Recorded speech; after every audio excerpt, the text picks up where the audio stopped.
नमस्कार दोस्तों, मैं हूँ निशु और मेरे चैनल निशु डिवाइन वेल्स में आप सबका बहुत बहुत स्वागत है। दोस्तों, कैसे हैं आप सब? आई होप आप सब लोग अच्छे होंगे, स्वस्थ होंगे और मस्त होंगे। दोस्तों, आज की वीडियो में मैं लेकर आई हूँ आप लोग के सामने एक नई जानकारी, जिसमें मैं आपको बताऊंगी कि भीष्म पितामह को यह कैसे पता चला कि कुंती ही कर्ण की माँ है। भीष्म को इस बात की जानकारी थी कि कुंती ने सूर्य देवता से एक पुत्र प्राप्त किया था, जिसे उसने जन्म के बाद त्याग दिया था। कर्ण के अद्वितीय गुण और क्षमताएं, जैसे कि उसकी वीरता और धनुर्विद्या, ने भीष्म का ध्यान अपनी ओर खींचा। भीष्म को कर्ण के जन्म की कहानी और उसके साथ जुड़ी घटनाओं की जानकारी थी, जिससे उन्हें संदेह हुआ। जब कर्ण ने कुंती का नाम लिया तो भीष्म ने यह समझा कि कर्ण का संबंध कुंती से है। कर्ण ने अपने जीवन में कई बार अपने जन्म के बारे में बात की, जिससे भीष्म को और अधिक जानकारी मिली। भीष्म ने देखा कि कर्ण की परिस्थिति और कुंती के द्वारा त्यागे गए बच्चे की कथा में समानताएं थीं। भीष्म को सूर्य देवता के पुत्र का ज्ञान था, जिससे वह कर्ण की उत्पत्ति के बारे में सोचने लगे। कर्ण की स्थिति और उनके प्रति समाज का व्यवहार भी भीष्म को संदेह में डालने वाला था। कुंती का दुख और कर्ण के प्रति उसकी गहराई से जुड़ी भावनाएं भी भीष्म को संकेत देने वाली थीं। भीष्म ने अपने अनुभवों और ज्ञान के आधार पर कर्ण और कुंती के संबंध की सच्चाई को समझा। दोस्तों, महाभारत का युद्ध किसी रहस्य की दुनिया से कम नहीं था। इस युद्ध के मैदान में एक के बाद एक रहस्यों से पर्दा उठता रहा और हम सभी आश्चर्य में पड़ते गए। सभी किरदार एक से एक नाटकीय। इन्हीं में से एक थे कर्ण और भीष्म पितामह। दोनों का ही जीवन रहस्यों से भरा हुआ था और दोनों ही महान योद्धा थे। आज हम बात करने जा रहे हैं इन्हीं दोनों के बीच में हुए उस रहस्यमय संवाद के बारे में, जो आज तक आप लोगों ने नहीं सुना होगा। कर्ण जब बने कौरवों के सेनापति। दोस्तों, भीष्म पितामह जब युद्ध में बुरी तरह से घायल होकर बाणों की शैया पर लेट गए थे, तो कौरवों की सेना का सेनापति कर्ण को बनाया गया और उन्हें पांडवों से युद्ध लड़ने को कहा गया। युद्ध में शामिल होने से पहले कर्ण के मन में कुछ प्रश्न आए और उनका जवाब मांगने के लिए वह भीष्म पितामह के पास पहुंचे।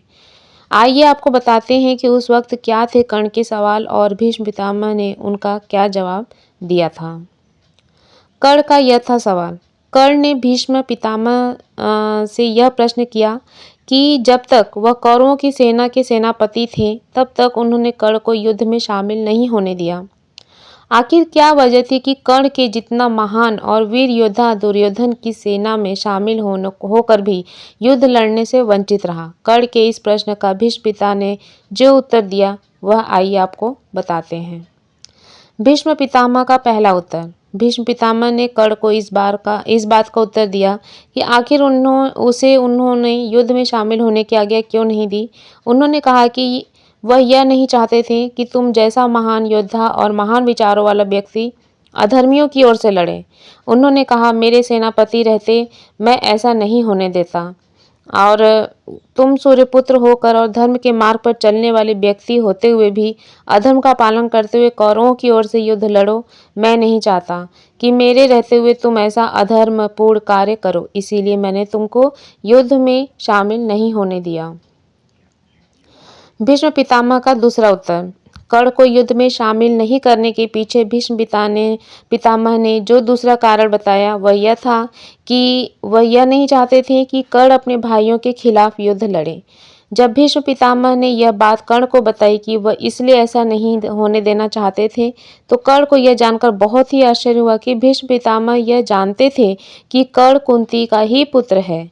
भीष्म पितामह यह नहीं चाहते थे कि उनके सामने भाई भाई एक दूसरे की जान के दुश्मन बन जाएं। दोस्तों, क्या आप जानते हैं कि महाभारत युद्ध के 16 साल बाद एक रात के लिए फिर से जीवित हुए थे भीष्म सहित अन्य योद्धा? जी हाँ दोस्तों, माघ मास के शुक्ल पक्ष की अष्टमी को भीष्म अष्टमी कहते हैं। इस बार यह व्रत 13 फरवरी बुधवार को हुआ था। धर्म प्रश्न शास्त्रों के अनुसार इस दिन भीष्म पितामह ने सूर्य के उत्तरायण होने पर अपने प्राण त्यागे थे। इस मौके पर हम आपको महाभारत से जुड़ी कुछ रोचक बातें बताने जा रहे हैं। ये बात तो सभी जानते हैं कि महाभारत के युद्ध में पांडवों ने भीष्म, द्रोणाचार्य, दुर्योधन, कर्ण और योद्धाओं का वध कर दिया था। लेकिन ये बात बहुत कम लोग जानते हैं कि महाभारत युद्ध में मारे गए सभी वीर एक रात के लिए पुनर्जीवित हुए थे।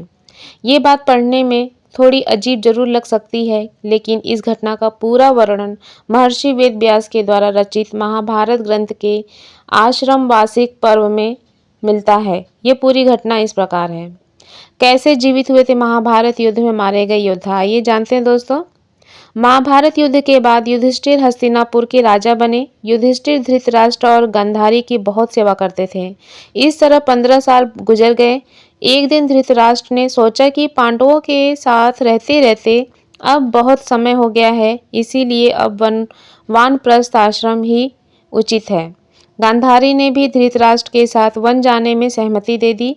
धृतराष्ट्र और गांधारी के साथ विदुर व संजय ने वन जाने का निर्णय लिया। इन सभी के साथ पांडवों की माता कुंती भी वन में चली गई।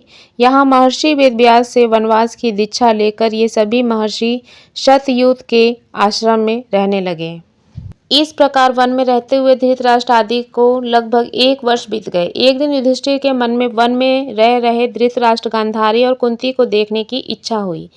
युधिष्ठिर अपने सभी भाइयों और द्रौपदी को लेकर वन में आ गए। यहाँ मुनियों के वेश में अपने परिजनों को देखकर उन्हें बहुत शौक हुआ।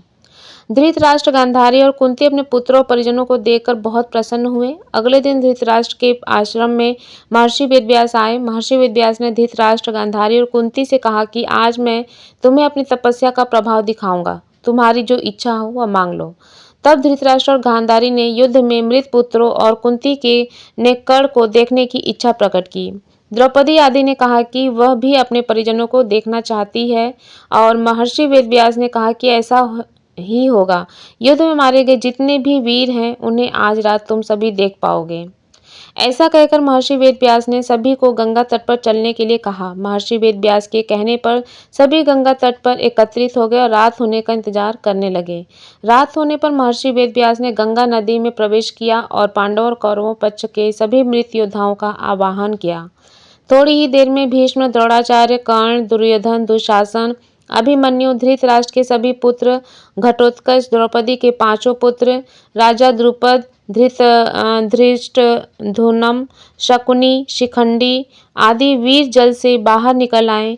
उन सभी के मन में किसी भी प्रकार का अहंकार व क्रोध नहीं था। महर्षि वेदव्यास ने धृतराष्ट्र और गांधारी को दिव्य नेत्र प्रदान किए। अपने मृत परिजनों को देख सभी के मन में हर्ष छा गया। सारी रात अपने मृत परिजनों के साथ बिताकर सभी के मन में संतोष हुआ। अपने मृत पुत्रों, भाइयों, पतियों व अन्य संबंधियों से मिलकर सभी का संताप दूर हो गया। तो दोस्तों यह तो थी भीष्म पितामह से जुड़ी घटना जो महाभारत के द्वारा घटित हुई थी। तो आज की वीडियो को यहीं पे विराम देते हैं दोस्तों। आई होप ये आज की जानकारी आप लोगों को पसंद आई होगी। मिलते हैं ऐसे एक नए न्यूज़ के साथ, एक नए वीडियो के साथ, एक नए आचार, विचार और उपाय के साथ। तब तक के लिए मेरे साथ मिलकर बोलिए जय श्री कृष्णा, राधे राधे और साथ में मिलकर बोलिए हर हर महादेव, हर हर शंभू।